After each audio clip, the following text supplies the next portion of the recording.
أنا رجل بحجم رشاقة الآمال لي لغتي، ولي ما تكتب الشمس الجريئة فوق ناصيتي، ولي ما قالت الأنهار للأزهار في بستان فاتنتي، ولي سمت يشير لسمرة الفلاح في وادي مخيلتي. عطوف جاحد جدا، رزين هازئ بالموت، مجنون بسحر الحسن إعصار إذا أبدو أمام جمال قاتلتي. أنا الولد الذي سكنت قصائده عيون الحور، واسمي عاطف، فرد من الآلاف، لكني أنا المسكون بالأشباح والرؤيا. فهل تدرون معجزتي؟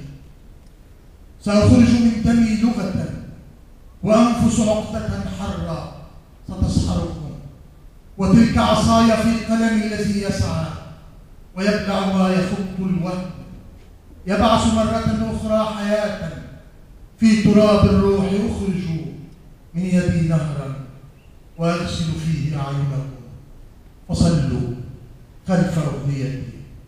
سأعبر من خلال الآه للأنسام، أفتح من خلال الحسن شلالا، وأزرع في قفار البسمة الصفراء بستانا يظلل بوح قافيتي. أعزائي لكم في القلب سوسنة، وفي العينين أحلام منمقة، وفي كفي سنبلتي. أحبائي، خذوا قلبي، خذوا عيني، خذوا ما يشبع الأفكار واتحدوا بزرع العالم الصحراوي ألوانا تغازل عين نافذتي. فقلبي من خليج الحسن مشدود إلى وتر يغرد في سماء بكارة الأوجاع حتى أطلس السحر. فهيا جمعوا شتتي وكونوا سر عافيتي، وكونوا الوحدة الكبرى. فلا شرق ولا غرب، ولا كره ولا حرب، لتأتي خرطة أخرى تلملم جرح خاصرتي وترجعني كما العربي في ماض به نور يفيض سماحة كبرى، وعلما أدهش الدنيا كفرد لا كنافلتي.